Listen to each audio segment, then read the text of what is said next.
and she had flipped another page, bored with his scotch, bored with his complaints. "The guy downstairs said something again," she said. "About this."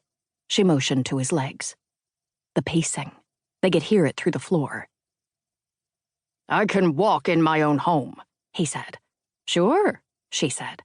"Maybe don't do it so late at night, though." He marched into their bedroom, stomping loudly, and plummeted headfirst onto their bed. "Nobody loves me," he thought. "Not that I care." He had believed, briefly, he could find love again, even now, as an old man.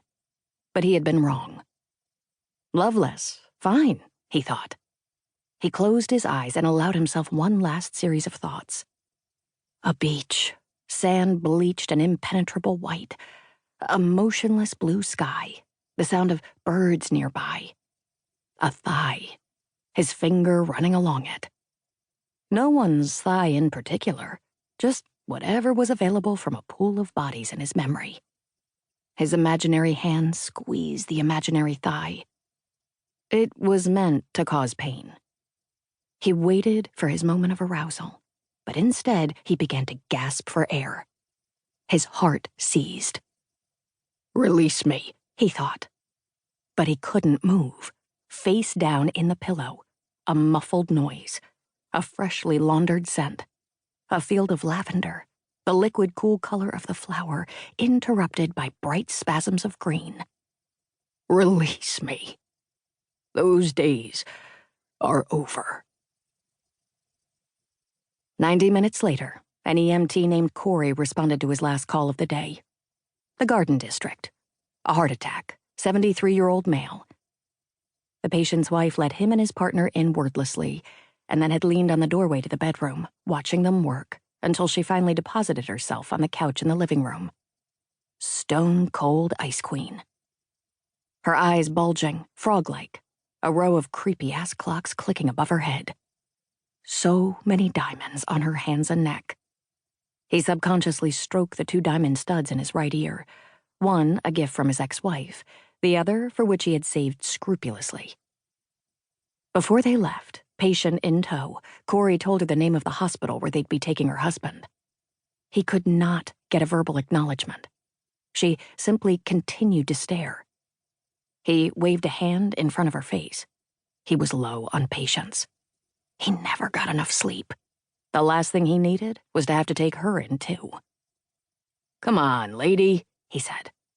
Finally, she let out a massive exhale and then began gasping for air. If he didn't know any better, he'd swear she'd been dying and had just come back to life. Chapter 2. Alex, in bed but not sleeping. Feet flexed. The air conditioning blasting for no reason. Yoga pants, soft, fluttering t-shirt, and cashmere socks, which were a birthday gift from 4 years ago, when she was not yet divorced and a man still wanted her to feel good. Laptop at 29%, resting on her stretched-out thighs. Open to a brief in which she ceaselessly typed, as if the pure intensity of her fingertips would somehow make this a winnable case, which it was not. Alex, with the monstrously large brown eyes, unblinking, and the thin, serious, taut lips, and the delicate membrane of grief she regularly nudged up against, nearly stroking it. Because of its familiarity, it now felt good to engage with the grief. There was no good or bad.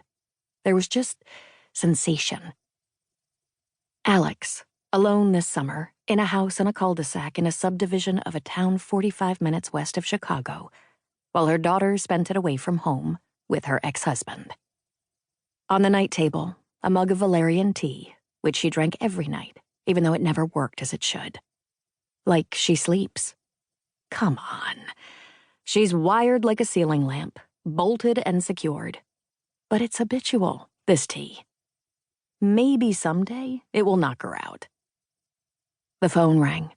It was her mother, with whom she spoke rarely, except for the occasional grim conversations. Basic life facts exchanged. She had given up on her parents years ago. Things would never be honest between them. So why bother with any relationship?